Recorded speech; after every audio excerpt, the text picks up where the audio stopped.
Thank you, Commissioner Grebe, for taking the time to be here this morning and for your comments. And good morning, everyone. It's good to see everyone here. It seems like the year has gone by so fast. It seems like we were just here doing this same thing. But I also want to welcome those who are joining us on YouTube for the live stream, which is part of our virtual Vision Zero Central Florida Safety Speaker Series. MetroPlan Orlando is proud to be a partner with Bike Walk Central Florida and the Best Foot Forward program for this gathering. As the organization that's coordinating the Vision Zero region, we wanted to help bring a speaker for this event who could frame the safety challenges that we all face and offer us some inspiration for the work that we're all doing. I spent some time with Dr. Saunders this morning, got to know her a little bit, but after staff conversations with her in arranging this, they assured me that that we had found the right person to be here this morning. So I'm excited about that. So it is my honor today to introduce her. Dr. Rebecca Saunders is the founder and principal investigator at Safe Streets Research and Consulting. She has a 17-year career studying transportation safety, and her groundbreaking research has influenced national policy and design guidance. Her current research topics include pedestrian fatality hotspots, pedestrian safety at night, and safe practices for e-scooter use. They're all over the place. She has also led the conversation on such topics as bicyclists and drivers' roadway design preferences, and the relationship between cycling near misses, perceived safety, and crash experiences. She is the chair of the Transportation Research Board's Bicycle Transportation Committee and a member of the Pedestrian Advisory Committee for the city of Portland, Oregon, where she lives. Through all of her work, she blends national insights and local experience with expertise to help improve transportation safety for everyone. So join me in welcoming Dr. Saunders, please.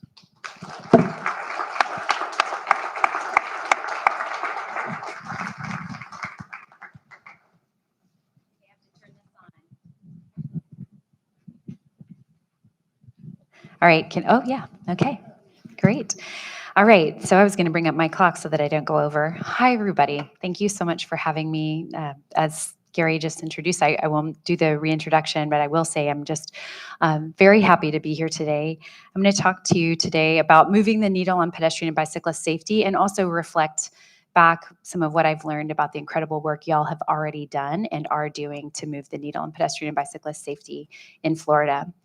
So just to set the stage, to set the stage for the agenda, we're going to do a little stage setting in the presentation as well.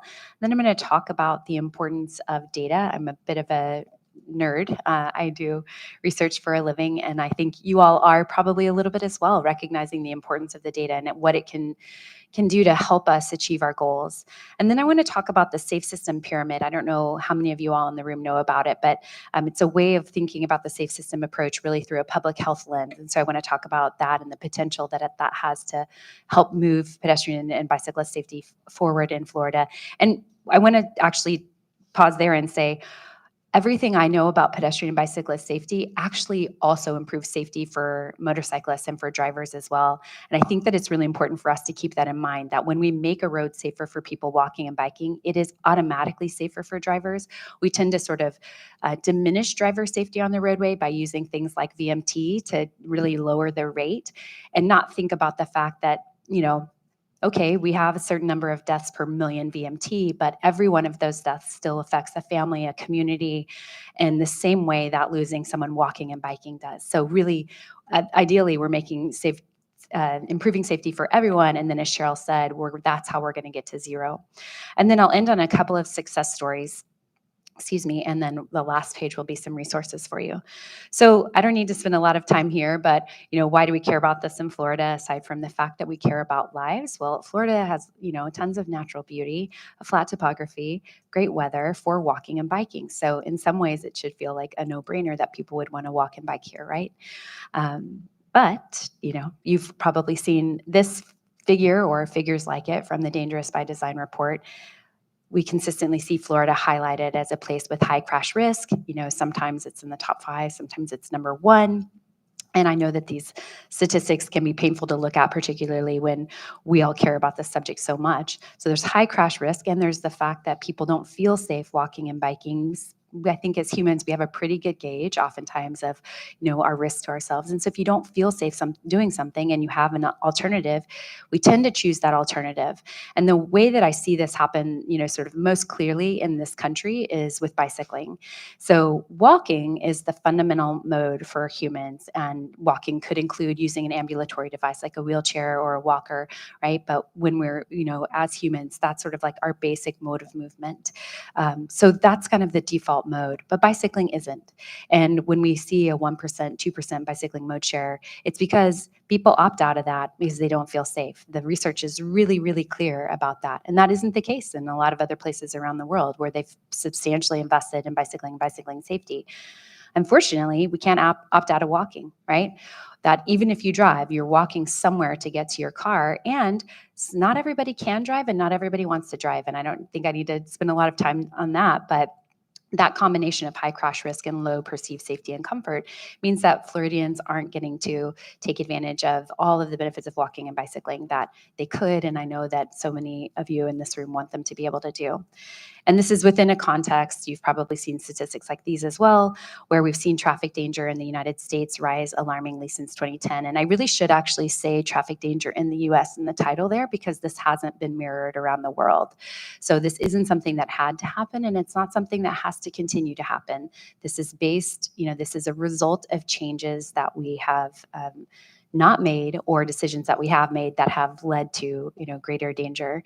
And we've really seen this since that inflection point in 2010, which I now believe in hindsight was a false low, because the economy was crashing around 2008, 2009. And when VMT goes down, when the economy crashes, that has tended, asterisk COVID, has tended to lead to, fewer traffic deaths on the roadway. And then we introduced a lot of different factors, including smartphones and, the size of vehicles increasing. And so this is in a complex system with many changing factors. So when I'm asked, okay, what do we need to do to solve pedestrian safety? I say, well, how much time do you have? We have 13 to 20 factors, each with their own branches. And so this is not meant to be, the comprehensive be-all end-all of figures, but it's just to show that there are these major categories, and each of these boxes has several boxes off of it, and then that box has several boxes, right? It's complex. And we can just take one or two of these as an example. So, we have, and just to say, all of these could have arrows to each of the others, right? So for a high-risk context, we have multiple parts of that. We've got multi-lane roadways, we've got higher speed roadways, we've got arterial roadways. So there are various aspects of high risk that matter.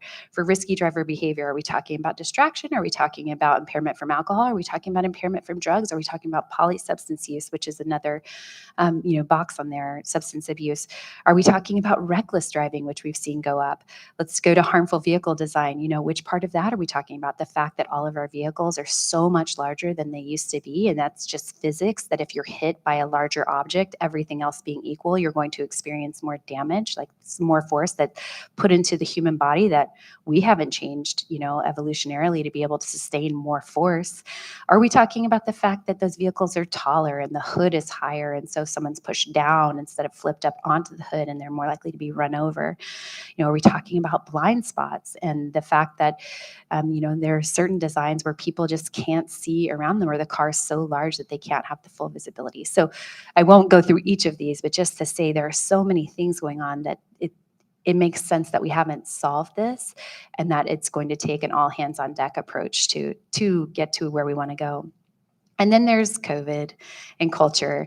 And the COVID pandemic really showed us that a lot of the things that we were doing were actually sort of taped together, not really as supportive as we wanted them to be. So we learned in COVID that traffic congestion is not actually an effective, sustainable traffic calming measure. When we had those roads that were built to accommodate tons of vehicle traffic, and then we emptied that traffic, those roads became speedways. And, I can attest to this in my own city of Portland. There are roads that show up every month when we meet for the Pedestrian Advisory Committee and we hear about where someone was killed in the last month. It's the same road over and over and over again, same roads.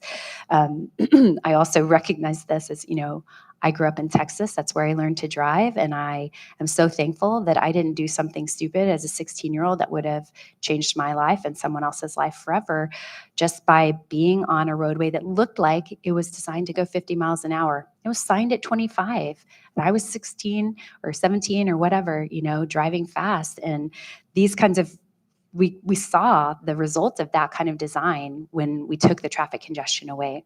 Enforcement is reactive. And I say that with no negativity at all. You are the last line of defense, right? In a system that isn't working. If we have to go out and we have to, remind people and stop them and pull them over, something else broke further up the pathway. And now we have enforcement being, the last thing, basically, like what you all are doing to try to get people to behave. And then enforcement got taken away in a lot of ways during the pandemic. And so we saw even that last line of defense in a way go away. And that has led to or has contributed to some of the traffic fatalities and degradation of traffic safety culture that we've seen. And then the last part is really about that traffic safety culture that, if our cultural norms are mirrored in our investments, in other words, the way that we have prioritized automobility throughout the South and the West in particular, basically any place in this country that developed after the car was developed, then we prioritized that. We built that in concrete, multi-lane, high-speed roadways, right? And we had this sort of like tacit agreement that we thought that people were, at least we were all on the same page and we were, more or less all following the same rules. And then COVID seems to have broken so much of the social contract we have with one another. I'm not making a political stance on COVID. What I am saying is that it's been very clear that traffic safety culture has degraded significantly in the last few years. And now we see things like people blowing through red lights or running stop signs in neighborhoods in ways that never happened before. And I don't have an answer for how to rebuild that traffic safety culture, but I'm hopeful that's something that we can be thinking about and talking about today as we're, working together, because that is a critical part of, getting us where we need to go. Part of it, it's going to take some real work to rebuild that. So we also have from the government, from the federal government, USDOT is actually trying to help us take a more proactive approach. So how many of you all have heard of the safe system approach in here? Okay, a lot of hands, that's excellent. So the idea behind this is just that we need to have a well-rounded approach that contains that there are sort of 5 pillars and 6 principles. And so the principles are up there. I won't read all of them, but I do want to highlight that the first one is that death and serious injury is unacceptable. And so if we have that as our goal, we need to recognize several other aspects of that, including that humans make mistakes. And so we have to build a system that is more forgiving than not, that we're vulnerable. Go down through the list. The last one being that redundancy is critical. And that's so important to having, to recognizing that humans make mistakes and to having that outcome, achieving that outcome, that death and serious injury are no longer occurring on our roadways. So having a system with redundancy is really important. And the figure on the right shows the 5 pillars: safe roads, safe speed, safe vehicles, safe road users, and post-crash care. And these are all incredibly important, but this figure has truthfully bothered me since the very first time I saw it, because it sort of indicates to me that these are all sort of like coming at this at the same time and the same sort of magnitude, when really we know that some of these are more distal on the pathway and some of them are more proximal to the injury on the pathway. And so if we have a safe road that is self-enforcing, so people are driving this safe speed that we want them to on the roadway, then if someone is a road user that makes a mistake, it's less serious. The consequence is not as bad.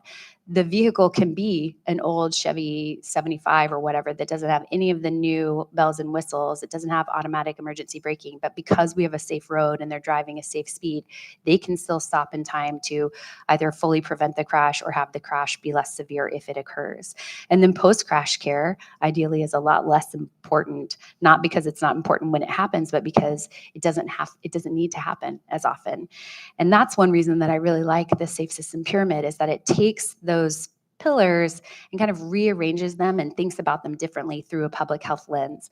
And the idea here is just that we have things that are effective at a population level and we have things that are effective at an individual level. And we want to build up the base of the pyramid, or the base of our approach to safety, focusing more on the population level factors, because that's where we can have the broadest impact.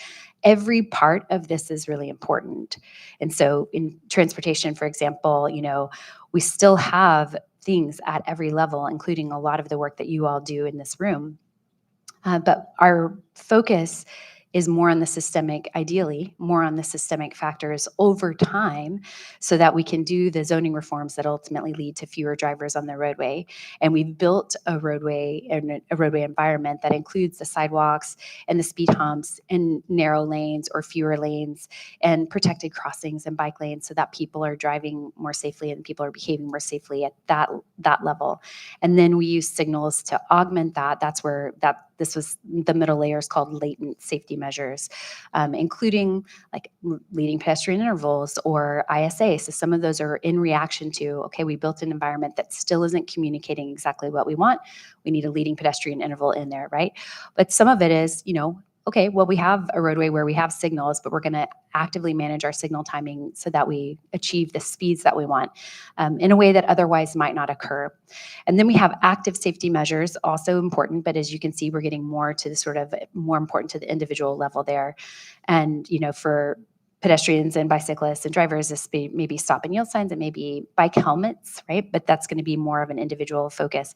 And then the last part would be driver focused campaigns. That would also, if the box were bigger, the triangle were bigger, it would include pedestrian focused campaigns, bicyclist focused campaigns.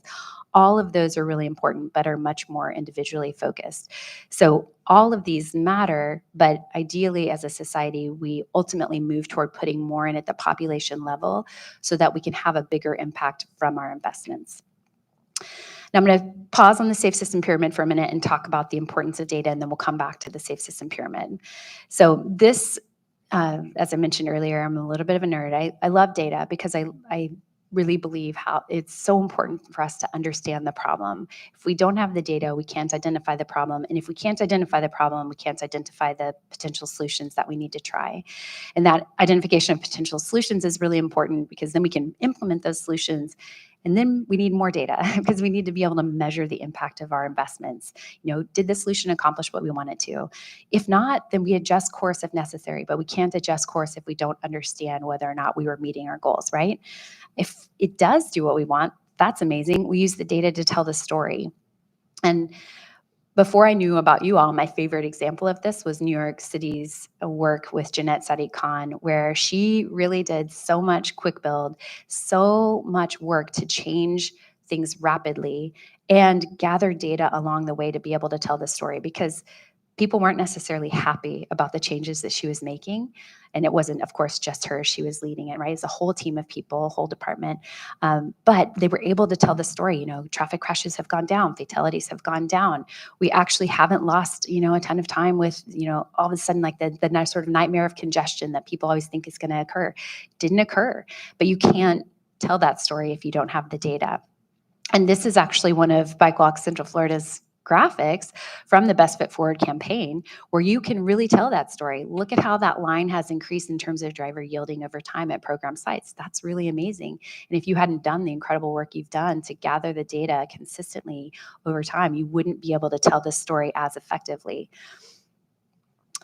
And thinking about using the data, I'm thinking about methods to identify the problems. So a little bit, again, of a broader focus here. I like to think about it in sort of two ways, macro level and micro level. And the macro level really allows us to focus on risk factors. So there are various ways to do this, including hotspot analysis, systemically oriented hotspot analysis, which is where we're actually looking not just at each spot, but we're looking at the characteristics of each spot and what's in common there, so that we can start to be a little bit more proactive.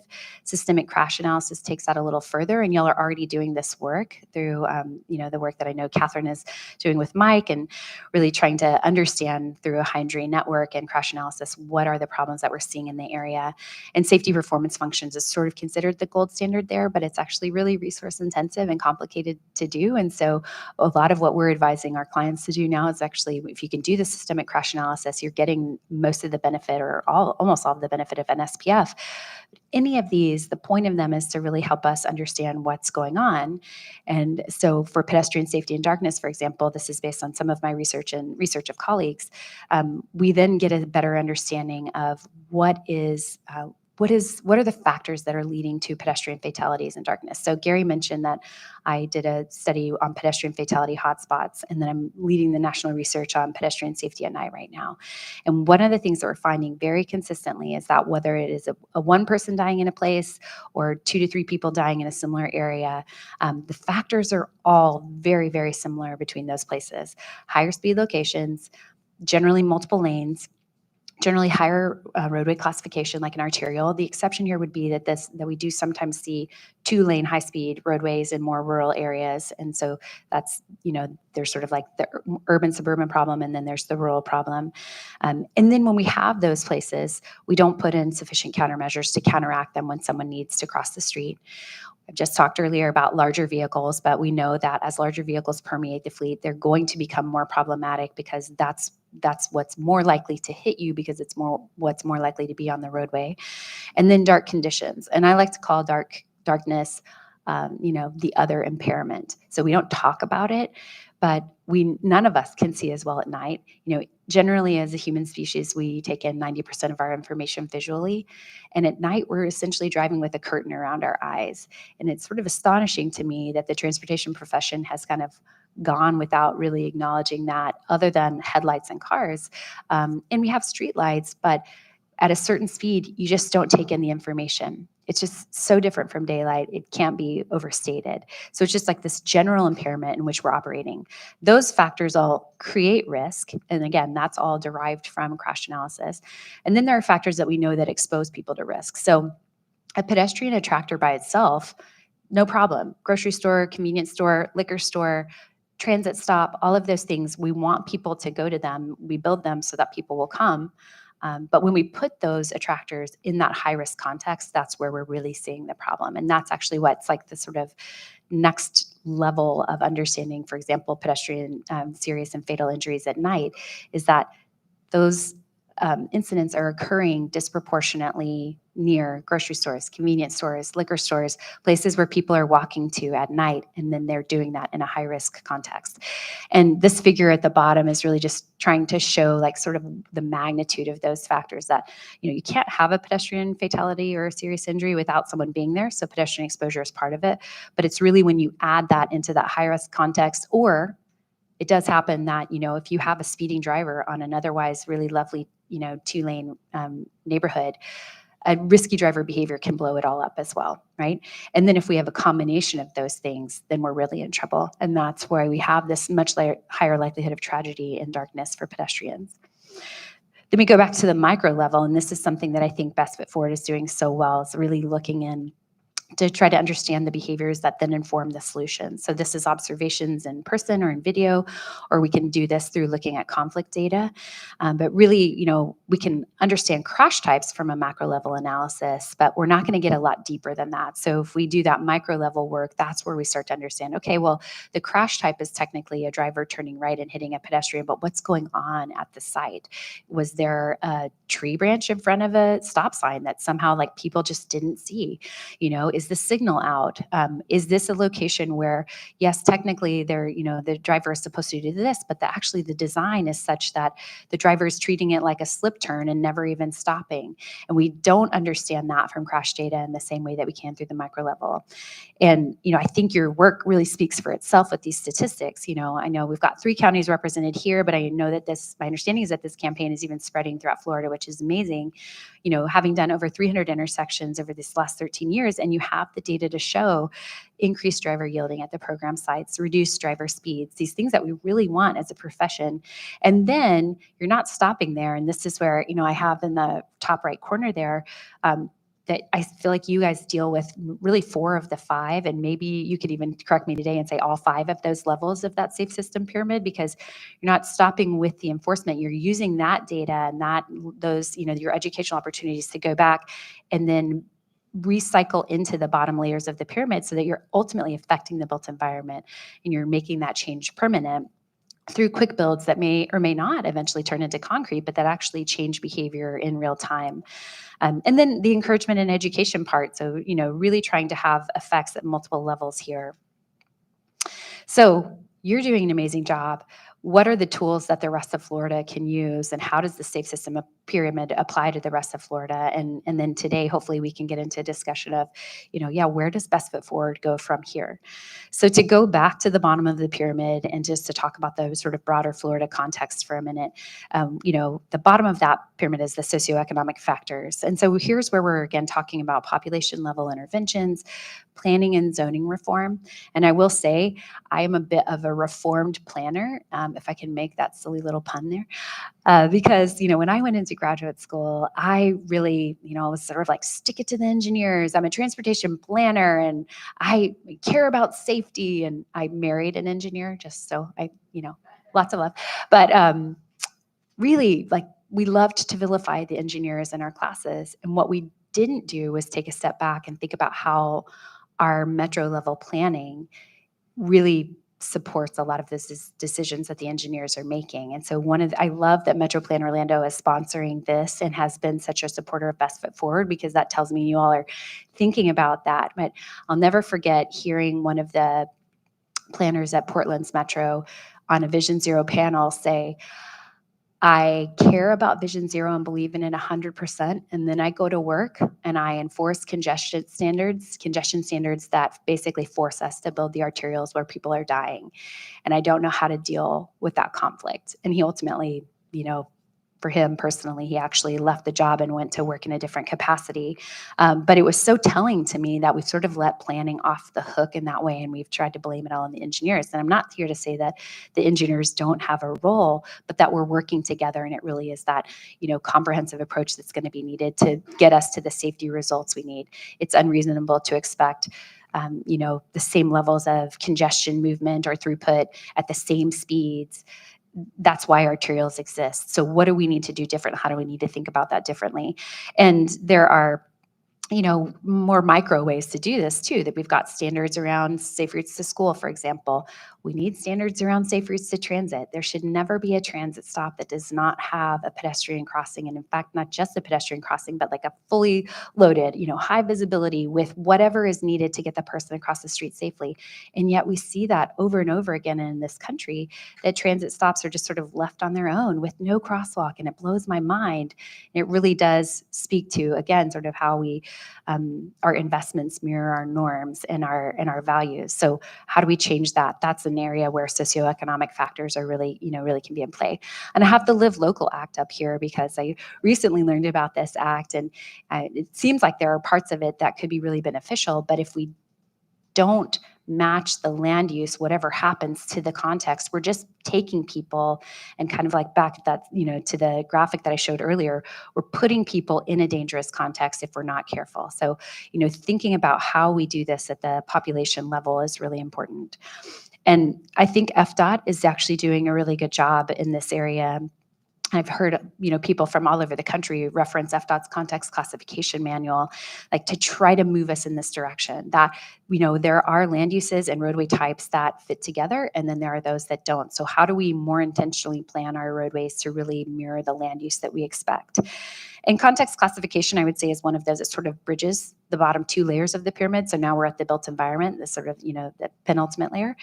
And here's where we have context classification with regard to roadway design. We also have comprehensive planning for people walking and bicycling. We have the systemic countermeasures, which in some ways would be, just not building a multi-lane roadway where we don't need one is in itself a countermeasure, right? Because we know that the more lanes there are, the more likely the driver is not to yield. And the more likely we're giving each other signals that like, oh, well, you're going, okay, I'm gonna go. And actually this looks like I can go a little faster because I know there's room for error because there's another lane. There's a lot of subconscious stuff that happens on a multi-lane roadway that doesn't happen on a 2-lane roadway. And that's just because as humans, there's sort of a brilliance inherent in us that we adjust our behavior to the circumstance. Not, we do it subconsciously. The problem is that can end up having really harmful impacts on other folks, right? And then there's the retrofitted countermeasures part. And again, this is something that I think, you all are doing well. And I love that the city of Orlando has recently built a quick build guide. I'm such a fan of quick build because I think we get mired in process and literally in concrete, right? So many times we look at our streets and we think, what can we do here? It's just built out and we don't have the money to change it. And quick builds allow us to have a lot more flexibility and a lot shorter of a time frame to do things. And it doesn't have to be world-class facility, built with concrete. This picture is New York. Where they daylit a couple of intersections using very vibrant colored paint that I think would work very well in Florida. You could correct me if I'm wrong. And they've accomplished so many things through this. They shorten the distance that the pedestrian is exposed to traffic and crossing the roadway. They created something that's really fun to look at, actually. They daylit the intersections, and they also really dramatically changed the turning radius so that the driver has to slow down. And this is something that, would have cost so much more and been so much more involved to have done in concrete that they did really quickly and effectively. And it's been a key measure in then a lot of the success stories that we hear about people reducing traffic fatalities is this quick build project, but also specifically daylighting, changing the radii, shortening the crosswalk distances, that kind of thing. And I won't go into this much, but I do want to point out a resource that I recently worked on that is in the NCHRP, the National Cooperative Highway Research Program, roadway reallocation guidance. And actually some folks from Florida were on our team. And the point of this was to try to get folks to think differently about when we, what our goals are for roadways and how to incorporate those goals more holistically into our planning process. So I encourage you to look at that. It has a lot of information about equity, economy, the environment, and safety, and how various countermeasures help us work toward and maybe work against some of those goals, and really providing a framework for including that in our roadway planning. Another resource I want to just point out is the Safe System Roadway Design Hierarchy. So this is a recent resource from FHWA that takes the FHWA proven safety countermeasures. So I don't know if you know that FHWA has a whole page about all of the proven safety countermeasures that they highly recommend. And this takes them and actually uses that safe system pyramid that I've been talking about and helps kind of think through where they would be effective on that pyramid. So I wanted to just mention those two resources in this area. Then we move to latent safety measures. And we've got, this is where we've got, again, the signals that are kind of coming in either to kind of retrofit an area that maybe, or a roadway that we built sort of too wide, or we did something with it. If we could go back and start from scratch, we might do differently. And I think this is a type of measure, the latent safety measure, that's really important for areas like Central Florida, but let's be honest, basically most of the US, where we've built roadways that are very hard to go back and fully retrofit. We can use signals much more creatively than we have. So a current signalization strategy that's we're exploring in Portland, that I know the Los Angeles DOT has used, is called Rest on Red. And that's where you have embedded loops in the pavement. The signals are always red from every direction. And then someone's approaching, and if they're approaching at a speed that is safe for the roadway, the signal turns green and they can proceed. And if they're not, the signal stays red and they have to stop. And then the signal will turn green and they'll go. And so it's a different kind of traffic calming strategy. You can also use signals for a slowed progression, really trying to time folks. So in downtown Portland, for example, the signals are timed at 11 miles an hour. So if you want to hit all greens, you just go 11 miles an hour, no problem. So we've got that, we've got leading pedestrian intervals, and then we have another part of this category that's actually like management within the car itself. So speed governors and intelligent speed assistance. And I know we're not there politically for a lot of the country, maybe all of the US at this point. But I will say that where they're trying this at a pilot level, like the New York's municipal fleet, they are seeing real results. And I think there's energy here that's bubbling up, particularly among teen drivers, with parents knowing that their kids, their brains aren't fully developed. They aren't capable of making the same decisions adults are, and we'll leave aside, poor decisions that adults make for a minute there. There's potential that this could actually become much more normalized. And then it sort of takes the burden off. So we have a system that's not perfect, but this is back to that sort of safe system approach. We've got redundancy. And in this case, the car is helping us to do the things we needed to do. I know I need to wrap up soon, so I'll try to go quickly through the last couple. We've got active measures. We've already talked about some of these, but this is, again, an area where you all are doing work. And I will say, I do really believe this part and then education are really important, because in our current system, we don't have all of the redundancy that we need. So this is providing really critical redundancy until we can go back. And it's going to take a long time, right? To, even if we quick build all of it, it's going to take a long time to fix the system. And it's going to be a while before we get the cars and the intelligent speed assistance and all of those things that we need. So continuing to do this work, and then y'all spreading the word, spreading your example around, I think is how Florida will get to target zero. It's really an all hands on deck part. And I want to come back just for a minute to the traffic safety culture part. I said earlier, I don't have an answer about that, but I hope that we're thinking about how all of these things, sorry, I was trying to go backwards there, can work into reforming and recreating a traffic safety culture that really fully supports reaching a vision of zero traffic fatalities and serious injuries. And I'll end on just a couple of positive examples. So this is titled Insights from Australasia. So the FHWA recently did a study tour of pedestrian safety along our arterials in Australia and New Zealand. And they chose those countries because they knew that it was really important for us to not, to have examples from other auto-dominated areas where we're not talking about, medieval Europe that was transformed, and then they can do a lot of things that we can't do realistically here in the same way. What you see in this figure is that starting from the year 2000, our pedestrian fatalities have increased by about 170%, and theirs have decreased, even though they've had some bumps along the way. That there's a clear downward slope overall of the line to where Australia is at about 80% of their fatalities, and New Zealand is closer to 70%. So they have made a dedicated effort over the last 20 years, and they have achieved very different results, even facing some of the same things that we're facing, right? Like smartphones aren't an American problem, but they seem to have had more of an effect here because of the way we've built our roadways and the system we've designed. And this, you're not meant to have to digest all of this. This is a figure from the report, which you can download from FHWA. But the point of this figure, and the most insightful comment that I took away from the presentation I saw about this, is that they don't have any tools that we don't already have. We don't have to invent new things, but the difference is that when they are looking at safety now, they're throwing everything at it. Every single safety project is a kitchen sink approach, whereas we have tended to try to do things in sort of like a more isolated way. Well, let's try this for this, or we'll do a road safety audit after a project has been built. They do road safety audits 3 times in projects. They do them in the beginning with the plan. They do it in the middle as they're implementing the plan to see, is this getting us what we want? And then they do it after it's built. They have a movement in place framework, which is similar to FDOT's context classification, where they really try intentionally to match the context and the roadway design. And then they very aggressively use speed management. They do use automated enforcement, and I understand that that's something that is being worked on in Florida. They use intelligent speed assistance. So that kitchen sink approach has allowed them to have that very different trend line than what we've seen.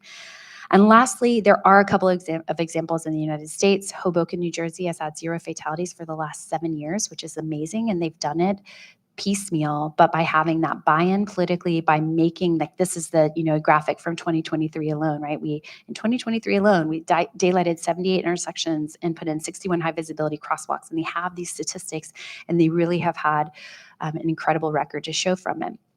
Fremont, California hasn't had quite the success, but has had relatively a lot of success compared to the rest of the United States. And a big part of their approach is that they're very data-driven, as you can see from this figure here on the right, doing a lot of the things that we've already talked about today, looking at safety in different ways, and really then taking that information and having it inform their approach. And the things that they're doing on the ground are not different than things that y'all are doing here. High visibility crosswalks with signs. They've got speed feedback signs where it's really necessary, like in the figure in the middle. They do actually use concrete occasionally, right? So that's actually a fully rebuilt protected intersection. But their focus has been on low-cost systemic countermeasures to really change the traffic safety culture and and results there. The last figure there is showing that they just changed intersection lighting from the sodium to the LED, and it made a huge difference in terms of the actual visibility of the intersection. So the last thing is resources. And this is just a list here. And I know that Anna's going to send out a PDF, so I won't go through all of these, but I want to bring your attention to a couple of them. The second bullet is the FHWA Safe Transportation for Every Pedestrian, and that is reflected in the chart on the right. And if you haven't seen that, it's a way that it's a guidebook that allows us to go in and with your speed and your volume and your roadway design, choose from a selection of countermeasures. And that work is based on that first bullet, the 2005 Charlie Zagier marked crosswalk study, which is a landmark study, and it's really just amazing. And I encourage you to look at those. And then I want to mention NCHRP 926. The title was too long for me to put on there, but that's guidance to improve pedestrian and bicyclist safety at intersections. I worked on that project with a lot of incredible folks around the country, and it's a comprehensive, there's a comprehensive countermeasure glossary. We have several tables in there to really help you dial in to the countermeasure that meets your need. So I know I've taken a little bit more time than intended, but I wanted to just end there and thank you very much for your time and attention.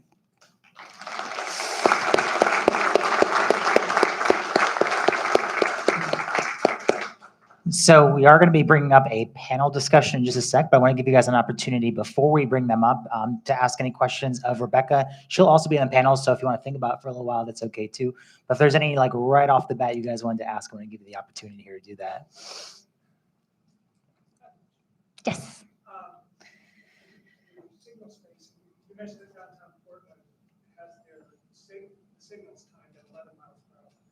Is there a minimum signal spacing in order to make that work? Oh, that's a great question.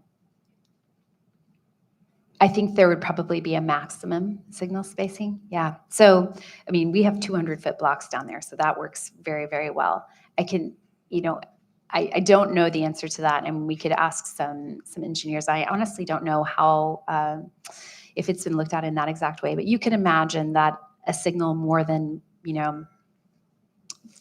3 blocks probably, if you can't see the signal, you're not going to have that same, the way that it works is you want to sort of like that green, you want to time yourself to get to it, right? If you can't see the signal, then it's going to be less effective. So along our major arterial signal progression is probably going to be a little bit of a harder sell. It would probably take more education to let people know, hey, this is the speed and you'll catch all the greens if you go this speed.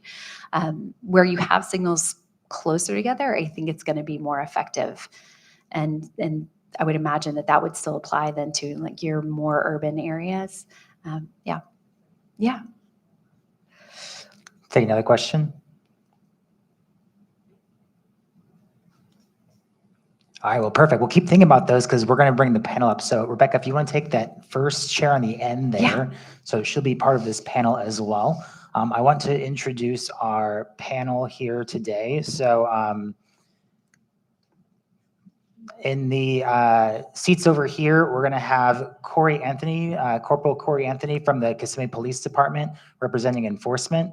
Also on this side, Tanya Wilder cannot be here today, but luckily we have Laura Hardwick here to speak for the City of Orlando. You'll be on this side as well.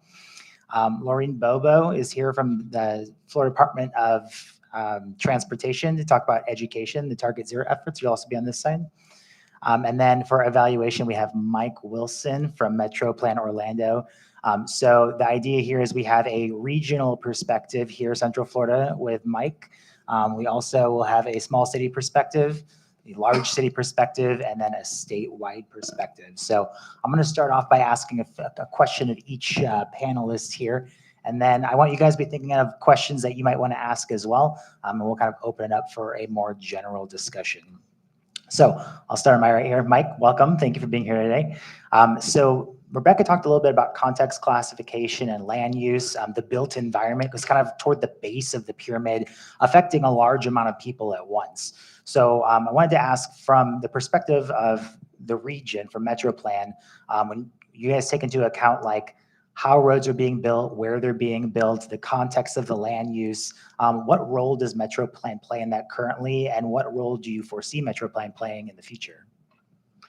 Well, as a regional planning agency, we don't have control over land use, so we can't really implement any changes that are meaningful in that respect, but we can we can keep track of what's happening. We can know what's going to be, what the locals are doing in the future, and then hopefully, tie our corridor plans to facilitate that. And also when we're looking at safety, we're already doing this as part of Vision Zero, is we're looking at corridors that have the same type of context of other corridors that have a real high crash problem, and saying, even though this corridor over here doesn't have a high crash problem, we still want to address it in the same way that we would because of that context and because of that potential for more crashes. Great. And on that same note, you guys have been leading the Vision Zero effort, trying to make sure that we get communities together talking about how we reduce down to zero traffic fatalities. Do you want to talk a little bit just about the Vision Zero impact and kind of how that's going this year as we get started with that? Well, it's a big effort. We're not only doing a regional plan, but we're doing plans for all 3 of our counties and all the municipalities in them as well, except for the city of Orlando, they already have their Vision Zero plan, but they are still an active partner in that. And so by the end of this spring, early summer, everybody will have an adopted plan with high injury networks identified, and with at least the starting point for here's what the high injury networks corridors are and what we think the most likely countermeasures are going to be. And then moving forward is how do we turn those into real projects that make the change we need to see on the road. Excellent. Thank you. Appreciate that. All right, Corporal Anthony, thank you for being here today. So Rebecca briefly touched on some of the advances in technology. She mentioned LPIs, leading pedestrian intervals, an engineering advancement that allows the pedestrian to get a head start before the traffic light changes. You guys know that we're also seeing advancements. Everybody's got their phones all the time. So whereas passing out individual leaflets of information, now we can reach people right at their phones through social media and other campaigns. On the enforcement side, one of the advances that's happening is that they're getting better at being able to identify and ticket drivers that aren't stopping for pedestrians and cyclists. So I wanted to ask Corporal Anthony, what value do you see from kind of that human-to-human enforcement? And do you feel like there's an added value to doing that person-to-person versus moving toward a more solely digital-based system of enforcement? Yes, I think technology plays a huge role in enforcement. I mean, things such as like red light cameras, the cameras that are now coming out on bus stops, or excuse me, school buses and things like that. But I don't think anything will ever replace that face-to-face interaction that people have on traffic stops. A lot of times when we pull people over, they're just simply not aware. And if they receive a red light camera ticket in the mail or something like that, they may have no idea exactly when the violation occurred or, things like that. But I think it's the face-to-face interaction that truly can educate people. A lot of times people will always remember when they got pulled over by law enforcement. And if they did receive a ticket, or even if it's just a warning, that's ultimately is what's going to curb the behavior, is that one-on-one education. Great. Yeah. And you guys always bring out a nice big team. City of Kissimmee usually has like at least 10 officers, 15, which is pretty rare to see from a small city having that much involvement in these traffic enforcements. So I just wanted to ask kind of casually, what does the city of Kissimmee do to kind of bolster support for these high visibility enforcements? And how do you garner so much turnout and buy-in from your staff? So our unit, the traffic enforcement unit, has regular meetings with the patrol officers, and we do a lot of education with them when it comes to traffic enforcement.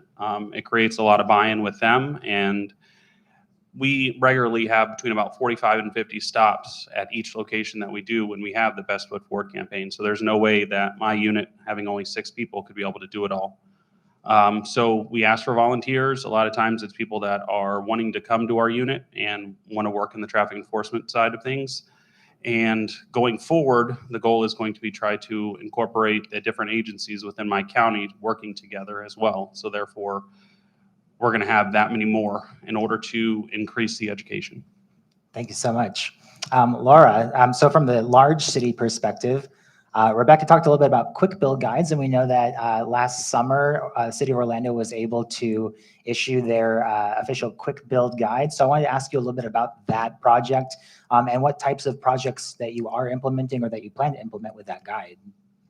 Yeah, so it's actually been about 2 years now since our first foray into quick build. That started with a pop-up project, just a one-day demonstration that we then repeated and then graduated into our Corinne Drive pilot path.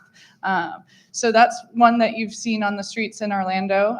Some other ones that we recently did this since January is we're diving into intersection murals. There's a fantastic Bloomberg report that came out that showed the safety benefits of asphalt art, that they can reduce bike ped crashes by 50%. So we have 4 intersection murals along Orange Avenue, downtown Orlando, and those will be followed by artistic crosswalks and artistic curb extensions, kind of like not as large as the New York City one we saw in her presentation. And that's great because the new MUTCD actually has some guidance on how to do these. So we were definitely charting a course with our quick build guide that is now backed up by MUTCD guidance for asphalt art.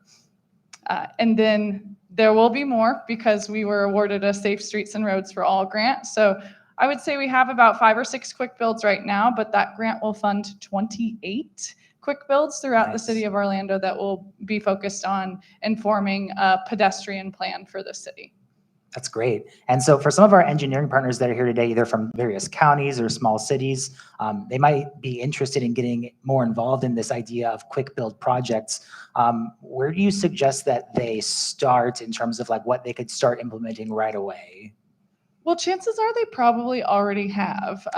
The Quick Build Guide was a way for us to really map out the process of ways that the city of Orlando was already trying to think creatively about problems. There are some curb extensions that were put in around Lake Highland there and on Michigan at one of our best foot forward crosswalks. So I would start with where you're already at. You might be doing this and sort of map out that process.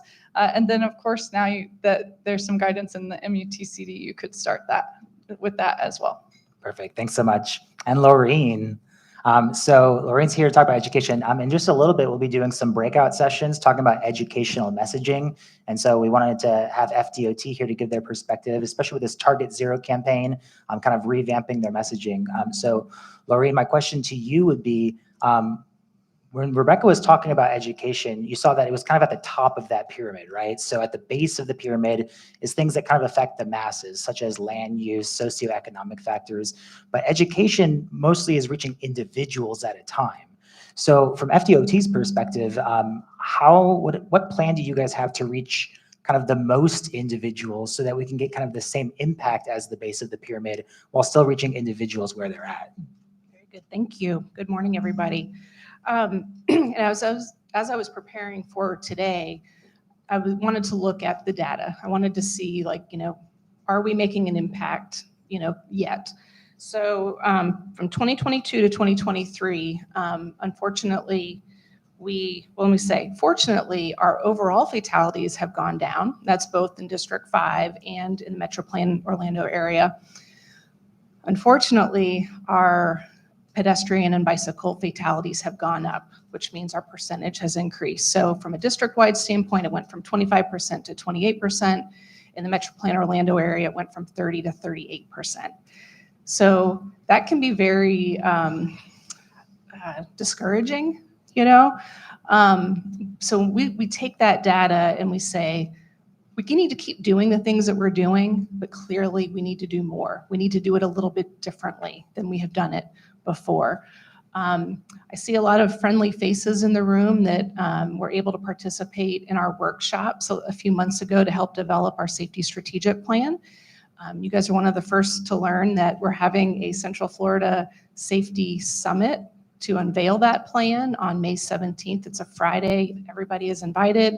And that will be all 9 counties coming together and understanding what came out of this plan.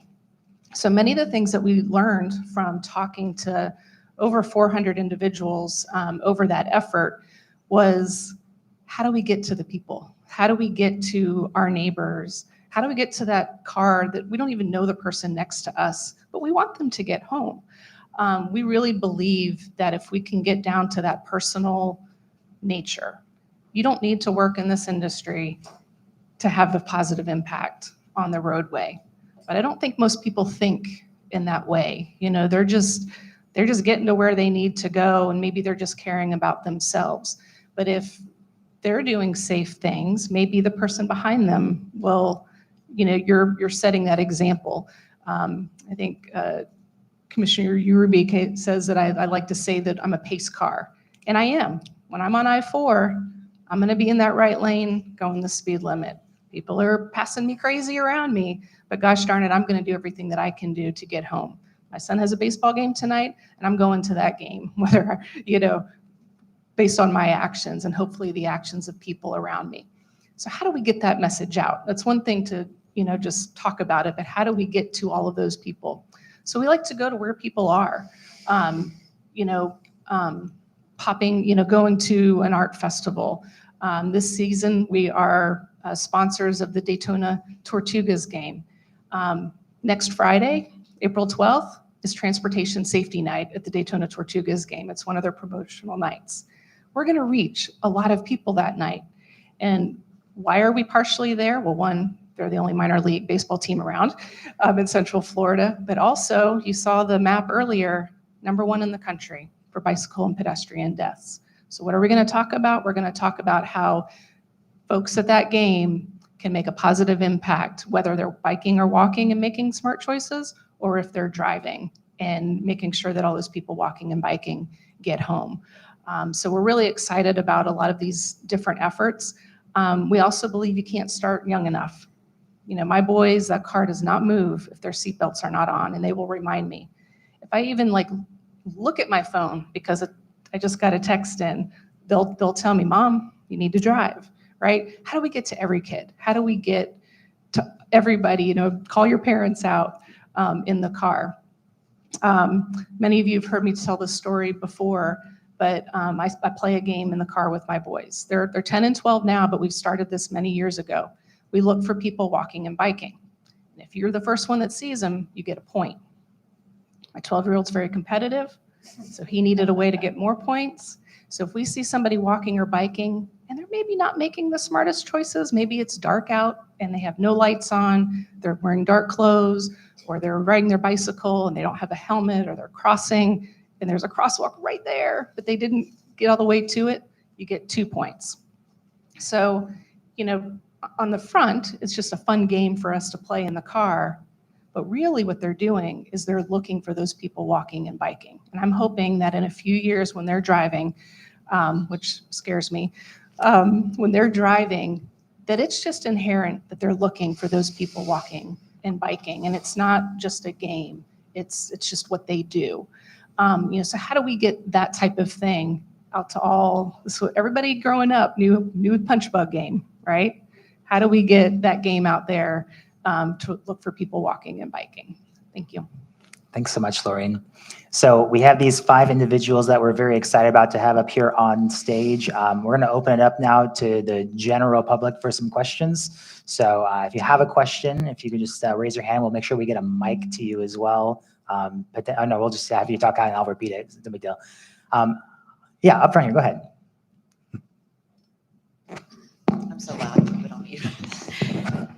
Thank you so much. I appreciate the level of expertise and the thoughtfulness of the approach.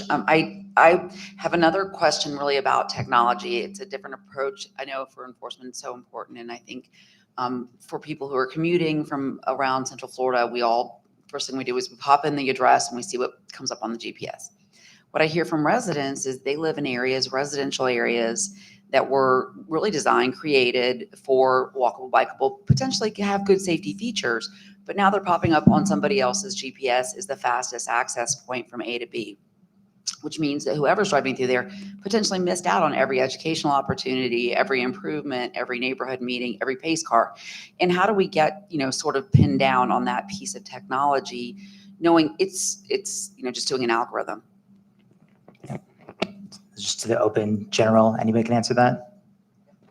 Yeah. Yeah, Laura, do you want to start? Yeah, in 2020, is this? Yeah. The city of Orlando actually did a study with the Safe Routes Partnership on this exact phenomenon. We didn't get to the results we really wanted, because those Waze and the technology companies are very protective of their data. They want to be able to make money off of it. But the one thing we did learn is that if we continue to do traffic calming in our neighborhood streets, speed humps, speed pillows, diverters. There's a whole section to our quick build guide of just quick build traffic calming, that it will disincentivize that cut through traffic. They will say, you know what, it's actually a better bet for me to go on Edgewater than to cut through this neighborhood here. So and that will factor into those navigation apps as well, that you're not going to be able to save any time on that. So that's one approach we have for that, is to do traffic calming on those neighborhood streets. Perfect. Anyone else want to chime in? For us, we make a huge push to make sure our officers are doing enforcement off of the major roadways.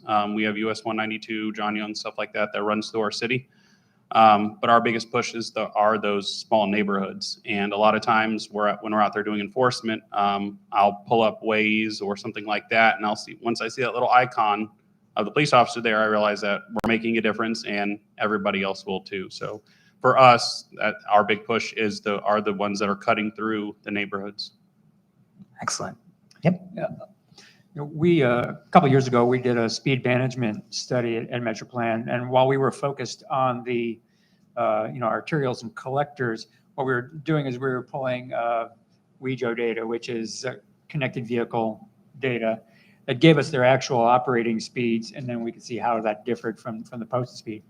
I think there might be an application where we can identify some of those local streets where we might be seeing, probably need a little more data than we had, where we can see not so much the volume, but do we have a speeding problem on a local street, and we can really document that and then help the locals to identify countermeasures. Perfect. Anybody else? All right, I'll take another question. Yep. So we'll come with a mic over here. Perfect.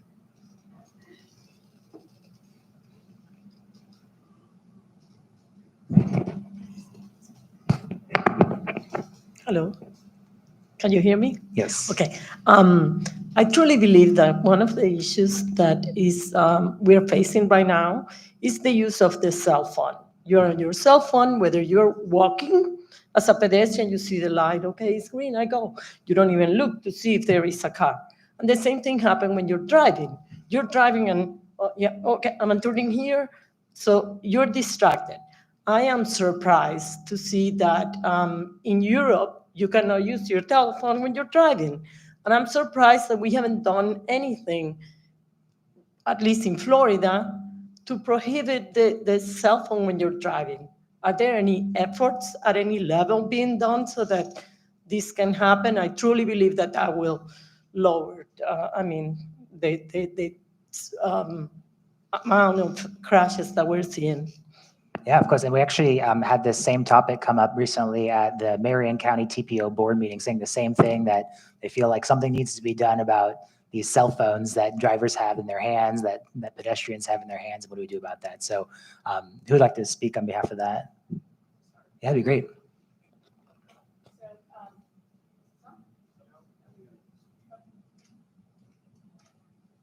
How about now? There we go. All right. My understanding is that this last legislative session, there was a push for a completely hands-free, because you can't text, but, oh, officer, I wasn't texting. I was doing this other thing, that was equally as distracting, but not against the law. There was a big effort. It did not pass. So my personal suggestion to everybody is, let your legislatures know that you support hands-free, right? Because it's a bigger effort.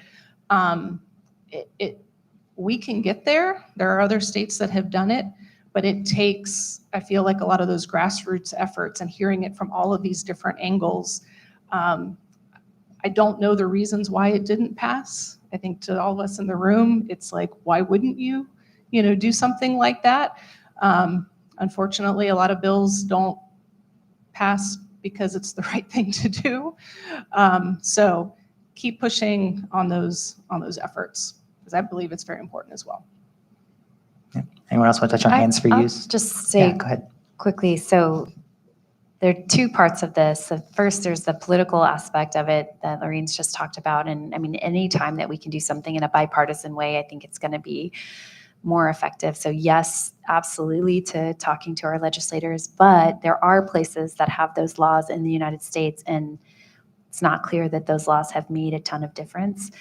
And I think some of that is just gets back to the idea of like, it's actually, at times it's hard to enforce. And if someone's lying, if someone lies to the police officer and then, if they are caught and then they lie, our hands are sort of tied from that area. So this is where I actually think that we need, from the larger level, the auto manufacturers to be more of a part of this. So some of my work at the national level is I'm on a National Safety Commission, National Safety Council focus group for safe vehicles, and we have some representatives from the auto manufacturers there, and we're trying to have conversations with them about the need for them to be more proactive.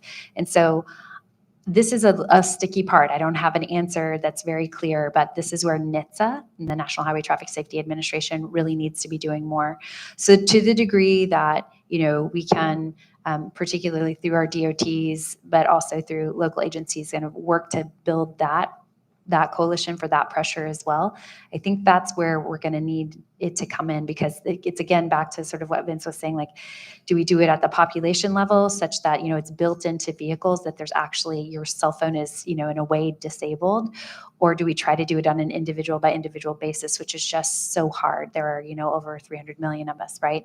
So it's not to say that the enforcement part isn't important. That's back to like the enforcement being kind of the last line of defense. It's really important, but recognizing that enforcement can't be everywhere all the time. We need that to be built into the system. And, the phone manufacturers are part of this too. And even to go back to your question about tech, it does anger me that they're sort of like, it's not our like, we just built the algorithm, don't look at us. Like, no, you do have a role to play here. And I think right now, I think in a lot of areas, we're still struggling with how to hold those very powerful corporations, quite frankly, accountable for individual results. If you have, there are some Families for Safe Streets chapters around the country. Do you have one here?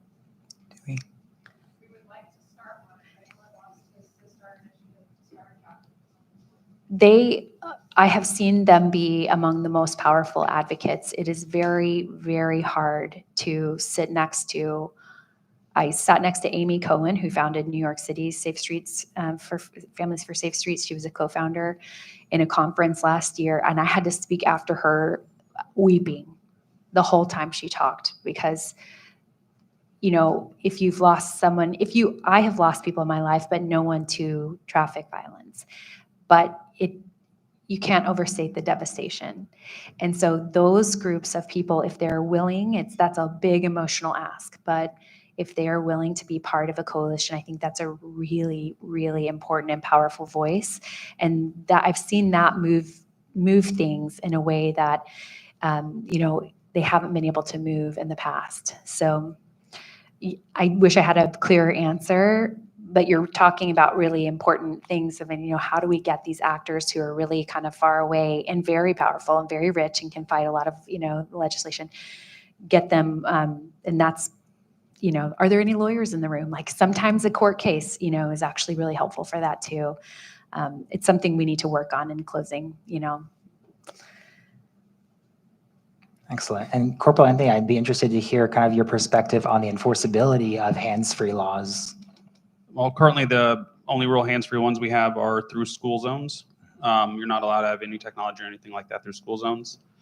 And through my work as a traffic homicide investigator, just about every case that we work now, if there's any type of suspicion of distracted driving, we are getting cell phone records and stuff like that to try to either prove or disprove if it leads to a traffic fatality. Excellent. Take another question. Yep, go ahead, Kelly. Yep, Anna.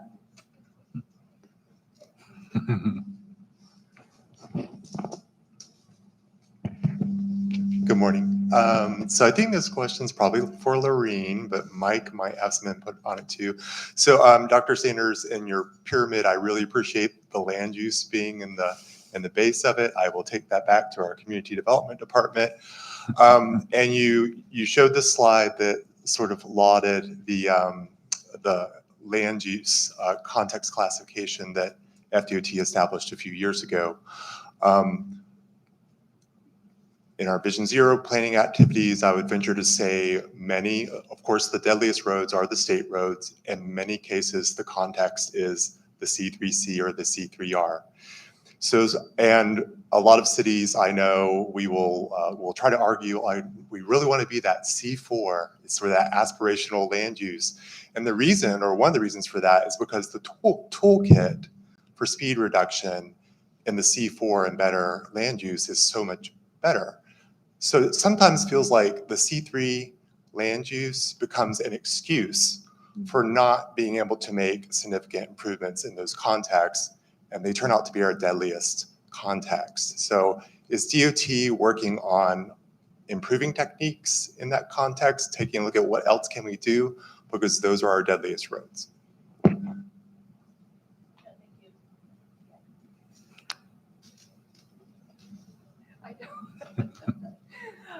No, that's a very good point, Kelly. Personally, I haven't necessarily been involved in those types of discussions, but I will definitely be bringing that back. As you're aware, we do try to put as much as we can into our projects, those resurfacing projects. Hey, we're going to already be there. What can we do?